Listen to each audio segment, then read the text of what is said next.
All right, let's just jump right in. Today, we're going to talk about a really weird contradiction that's sitting right at the heart of our schools. It affects how we teach one of the most important subjects out there, and believe it or not, AI might just be the hero we didn't see coming. You know, there's this idea that education has its secrets, things that happen every day but nobody really talks about. Well, today we're going to pull back the curtain on one of the biggest ones. And that secret? It all boils down to this question right here. What is one of the biggest, most impactful, yet kinda hidden in plain sight secrets in elementary school? Okay, section 1. This all kicks off with a massive contradiction in how we set up our classrooms versus what we say we care about. So here it is, the heart of the paradox. We are absolutely obsessed with math scores, right? We demand amazing results from our kids. But, and this is the crazy part, we don't treat the teaching of math like the special skill it is. It's this huge, strange disconnect. And if you look closer, you see what's called the specialty divide. I mean, think about it. For subjects like science, music, or a foreign language, we expect teachers to have special training, right? They're specialists. But for the absolute cornerstones, language and math, the assumption is often that, well, any homeroom teacher can just handle it. No big deal. And as you can probably guess, this whole contradiction puts teachers in a really, really tough spot. The source material for this explainer uses this incredibly powerful medical analogy to describe what teachers are up against: innately deficient acquired disorder. Now that sounds super harsh, I know, but it's not a knock on the teachers at all. It's a diagnosis of the broken system they're stuck working in. So that first part, the innate deficiency, is about the starting line. The simple fact is, as you can see here, a pretty small slice of elementary school teachers actually have a deep background in math or science. Most just don't get that super specialized training, but the system expects them to be experts on day one. Then you've got the second part, the acquired disorder. This is all about the job structure. See, a subject teacher, like an art teacher, teaches the same thing to different classes over and over. They get to tweak and improve it really fast. But a homeroom teacher? They might teach a specific math unit and then not teach it again for 2 whole years.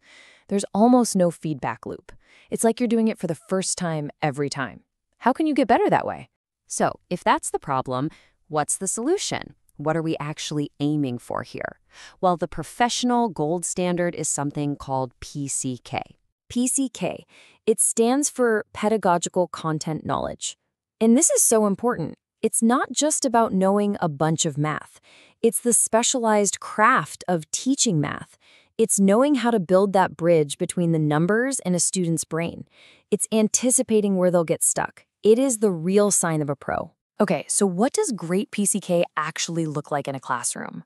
Well, it means a teacher can look at one single math problem and see how it connects to the entire year's curriculum. It means they can pivot on a dime from a lecture to a hands-on game to a group discussion, whatever works. And maybe most importantly, their real goal isn't just to teach a kid a formula, it's to teach them how to learn math on their own. All right, this is where it gets really interesting. We've laid out the problem and we've defined the goal, that PCK. So how in the world do we bridge that massive gap? The answer might just be AI. And not as some robot teacher replacement, but as a teacher's most powerful new ally. So how can AI actually help a teacher build up their PCK?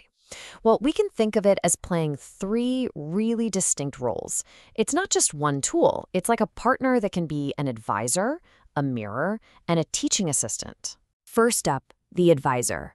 Just imagine an AI that can scan the entire year's curriculum and instantly show you the core concepts, how different units link together, and what the absolute must-know ideas are. It's like giving the teacher a perfect expert-level map of the territory before they even take the first step. Next, AI as the mirror. This one is really cool. The AI can actually simulate how a student thinks, showing the teacher the common mistakes and mental roadblocks that are probably going to pop up. It's like getting a sneak peek into your students' brains, which lets you prepare the perfect explanation before they even get stuck.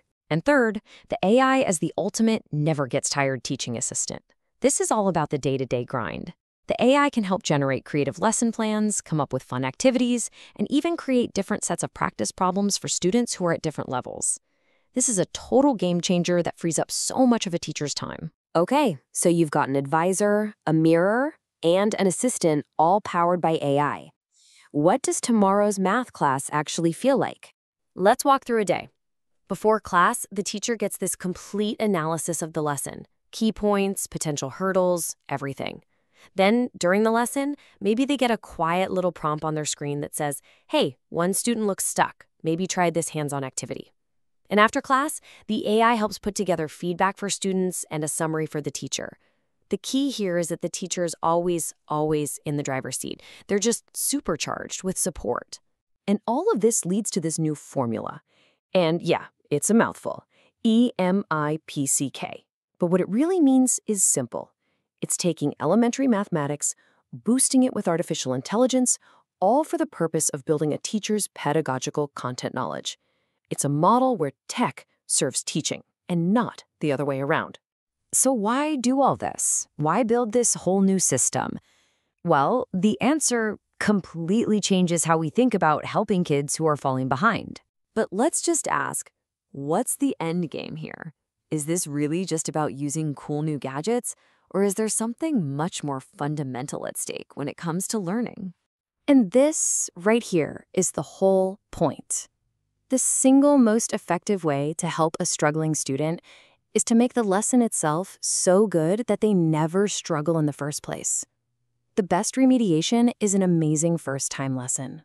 At the end of the day, it really all comes down to this simple shift.